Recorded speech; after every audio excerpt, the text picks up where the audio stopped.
ऐसा पशु का बुखार 107, 108 से नीचे आ ही नहीं रहा, तो इसी को डिटेल में डिस्कस करते हैं। तो बने रहिए मेरे साथ इस वीडियो में। नमस्कार किसान भाई, this is doctor Charandeep Singh और मैं सबका स्वागत करता हूं यूट्यूब चैनल पे। आज हम डिस्कस करने वाले हैं जो मेन एक रीजन निकल के आ रहा है, सबसे बड़ा जो दिक्कत की बात आ रही है बुखार की, राइट। हीट स्ट्रेस इतना बड़ा हुआ है, खास करके नॉर्थ साइड में, पंजाब हरियाणा साइड में तो इतना ज्यादा टेम्परेचर राइज किया हुआ है कि हीट स्ट्रेस से पशु बहुत मर रहे हैं, राइट। और इसी के कारण जो फीवर भी काफी ज्यादा आ रहा है पशुओं को। और इसमें मैंने क्या देखा है कि बहुत सारे जो फार्मर्स हैं क्या करवा रहे हैं, जो भी जिनसे वो कंसल्ट करते हैं, इतने हाई जनरेशन वाले एंटीबायोटिक्स लगा रहे हैं कि पशु ऑलरेडी इतना कॉम्प्रोमाइज्ड है उसकी इम्यूनिटी बुखार की वजह से, और ऊपर से उसको और स्ट्रेस दे रहे हैं हाई जनरेशन एंटीबायोटिक्स लगा के। धूप का स्ट्रेस तो ऑलरेडी इसमें है ही है, तो पशु फिर क्या ही करेगा, राइट। तो इसकी वजह से बहुत सारे फार्मर्स को नुकसान भी हो रहा है अपने पशुओं के कारण। तो इसलिए मैंने सोचा क्यों ना मैं एक वीडियो बना के आप सभी के लिए कि इंपॉर्टेंट इस टॉपिक को डिस्कस करूं,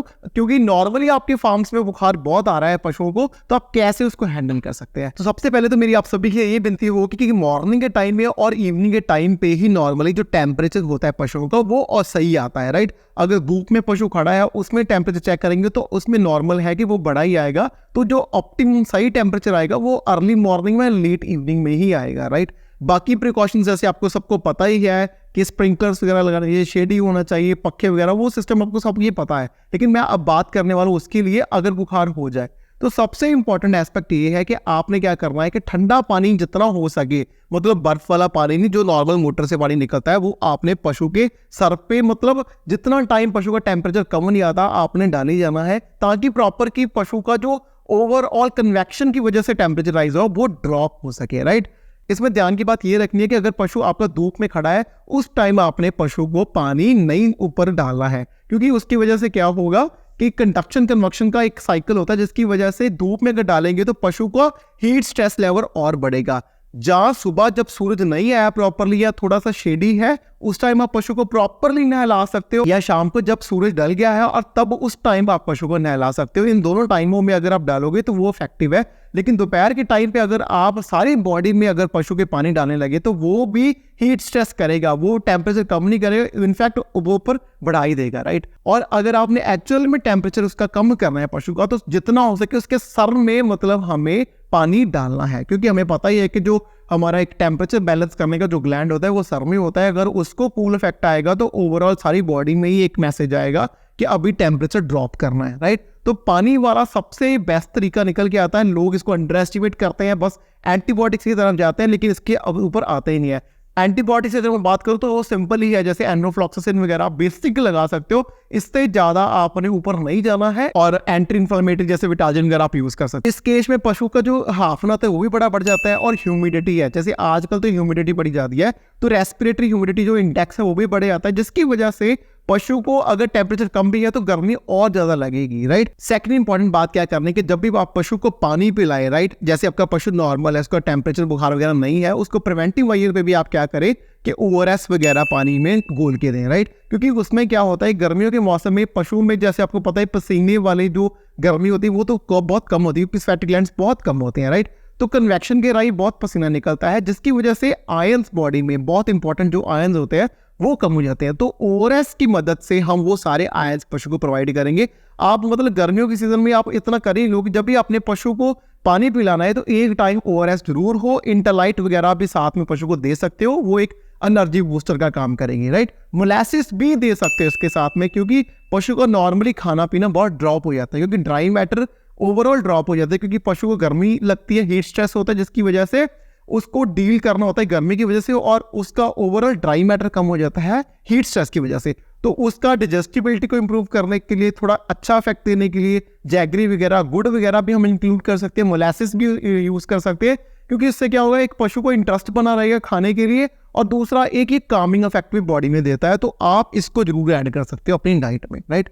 नेक्स्ट स्टेप निकल आता है कि अगर आपने सब कुछ करके देख लिया लेकिन फिर भी पशु का टेम्परेचर ड्रॉप नहीं हो रहा, तो गर्मियों के मौसम में जो टिक्स वगैरह की वजह से जो प्रोटोजोआ डिजीज है, जैसे एनाप्लाज्मा, बेबेशिया, थैलेरिया, ये बहुत कॉमन है, राइट। तो इसका ड्रग ऑफ चॉइस जो भी हो, जैसे बैरानिल हो गया, बुपारवाकिनोन हो गया, ये आप जब डायग्नोस करवा लें, क्योंकि ये सिंपल सा टेस्ट होता है, इसमें नॉर्मल सा ब्लड लेना होता है और हम एग्जामिन कर लेते हैं माइक्रोस्कोप के अंडर ये कौन सा प्रोटोजोआ है, राइट। तो उस प्रोटोजोआ के अगेंस्ट ड्रग ऑफ चॉइस है वो आप दे सकते हो। नॉर्मली इस केस में जो केसेस खराब हो रहे हैं, जो ठीक नहीं हो रहे हैं, अगर हम सब प्रिकॉशन दे भी रहे हैं, वो केसेस वही आ रहे हैं जिसमें प्रोटोजोआ है, राइट। प्रोटोजोआ भी है कि पशु की नॉर्मली बॉडी में होता है, लेकिन ह्यूमिडिटी की वजह से, गर्मी की वजह से वो एक्टिव हो जाता है, जिसकी वजह से हमें उसका ड्रग ऑफ चॉइस देना चाहिए। और ड्रग ऑफ चॉइस भी हमने एक बार दे दिया, ये नहीं कि सुबह दे दिया ड्रग ऑफ चॉइस। जैसे मैंने अभी देखा कि फार्मर्स बैरल सुबह लगाते हैं और शाम को भी लगाते हैं। 30-72 घंटे का डिफरेंस जरूर होना चाहिए। इनफैक्ट डोज एक बार लग जाए तो बाद में लगाने की जरूरत नहीं पड़ती, लेकिन हम उसको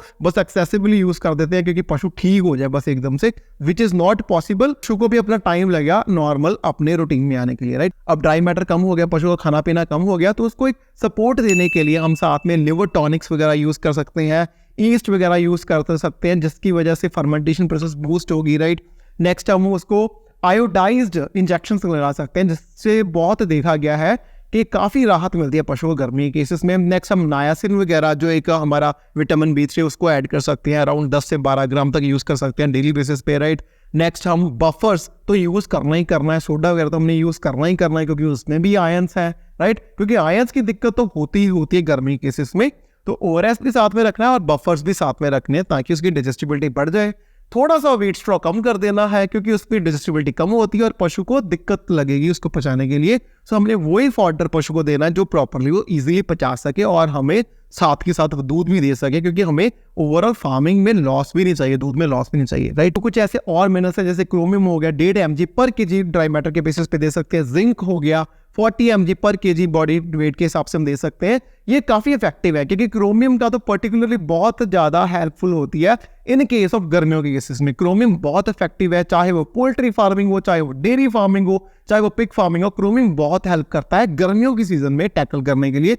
तो आप इनको भी जरूर, जब आप मिनरल मिक्सचर अपना देखें उसमें देखें कि क्रोमियम वगैरह, जिंक वगैरह, मैग्नीज वगैरह की इसकी कैसी क्वांटिटी है, क्योंकि ये काफी इफेक्टिव होते हैं इन केस ऑफ गर्मियों के केसेस में, right. As a preventive measure आप, जैसे मैंने पहले ही अपनी वीडियोस में बोलता हूं कि लिवामिजोल का इंजेक्शन तो आपने लगाना ही लगाना है, राइट। मतलब 1-1.5 महीने बाद आपने एज अ वैक्सीनेशन के तौर पे ही, मतलब एज अ, जैसे वैक्सीन करते हैं तो जैसे गर्मी का सीजन ज्यादा आने वाला है या मॉनसून आने वाला है या सर्दियां आने वाली है तो लिवामिजोल तो आपने सबकट लगाना ही लगाना है पशु को, राइट। तो गर्मियों के केसेस में बाकी चीजों के साथ साथ में नमक भी हमने रखना है। नमक का लेवल भी अराउंड, जैसे काला नमक हो गया, सीधा नमक हो गया, लगभग 20 ग्राम वो देना है, 20 ग्राम वो देना है। नमक बहुत इफेक्टिव है। अगर हमें urea, molasses, mineral mixture blocks मिल जाए, ब्रिक्स मिल जाए, वो भी बहुत बेटर है। उसके बंकर्स में अगर रखें तो पशु चाटता रहेगा और उसका जो डाइजेस्टिबिलिटी है, एक पाचन तंत्र है, वो अच्छे से बरकरार रहेगा। तो ये कुछ प्रिवेंटिव मेजर्स हैं जो हम ले सकते हैं, कुछ प्रिकॉशंस हैं जो हम ले सकते हैं ताकि हम पशु को हीट स्ट्रेस से बचा सके और हाई फीवर से बचा सकें, राइट। तो इसी के साथ मैं मिलूंगा अपनी नेक्स्ट वीडियो में। टिल देन नमस्कार।